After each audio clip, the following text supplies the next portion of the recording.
श्लोक 39 से 53 बुद्धि योग, बुद्धि का योग।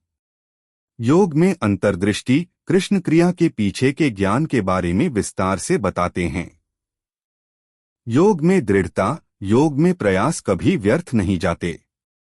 एकाग्रचित्त संकल्प, एकाग्र बुद्धि आवश्यक है। भ्रामक कर्मकांडीय शिक्षाएं कृष्ण वेदों के प्रलोभनों के विरुद्ध चेतावनी देते हैं। भौतिक इच्छाएं वेद अक्सर सांसारिक लाभ पर जोर देते हैं। ज्ञान में बाधाएं इच्छाएं आध्यात्मिक ज्ञान की खोज में बाधा डालती हैं। वेदों को पार करना कृष्ण कर्मकांडीय आदेशों को पार करने की सलाह देते हैं। ज्ञान कर्मकांड से आगे निकल जाता है, विद्वान कर्मकांड की आवश्यकता से आगे निकल जाता है। निःस्वार्थ कर्म परिणामों की आसक्ति के बिना कर्तव्य निभाओ। कार्य में समता, स्थिर मन से सफलता और असफलता में संतुलन बनाएं। बुद्धि से हीन बुद्धि के बिना किया गया कार्यहीन होता है। योग की दक्षता योग बुद्धि और कर्म को परिष्कृत करता है। आसक्ति का त्याग बुद्धिमान लोग कर्म के फल का त्याग करते हैं। शंकाओं का समाधान योग भ्रम से पार पाने में मदद करता है।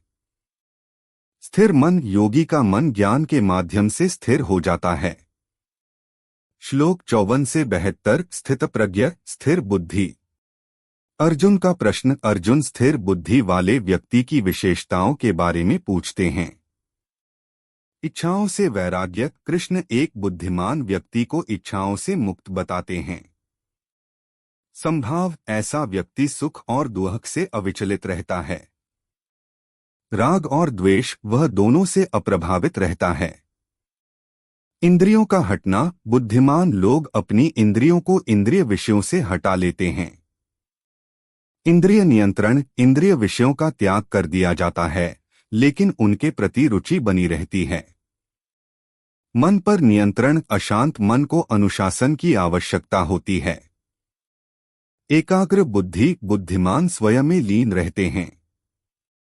पतन का क्रम आसक्ति इच्छा, क्रोध और अंतः विनाश की ओर ले जाती है। क्रोध से विनाश क्रोध से भ्रम होता है और ज्ञान की हानि होती है। आत्मसंयमी व्यक्ति जो व्यक्ति इच्छाओं पर नियंत्रण रखता है उसे शांति प्राप्त होती है। शांति और खुशी शांति परम खुशी लाती है। बुद्धि की अपरिहार्यता बुद्धि के बिना शांति या सुख नहीं है। मन की शक्ति चंचल मन पतन की ओर ले जाता है। स्थिर बुद्धि जो इंद्रियों पर नियंत्रण रखता है उसे स्थिर बुद्धि प्राप्त होती है। दूसरों के लिए रात बुद्धिमान अज्ञानी की तुलना में अलग तरह से अनुभव करते हैं। संतोष का सागर इच्छाएं बुद्धिमान व्यक्ति के मन में प्रवेश करती हैं, लेकिन उसे परेशान नहीं करती। इच्छाओं का त्याग सभी इच्छाओं के त्याग से शांति मिलती है। ब्रह्मा का मार्ग ऐसा व्यक्ति ब्रह्मा को प्राप्त कर लेता है और पुनर्जन्म से परे हो जाता है।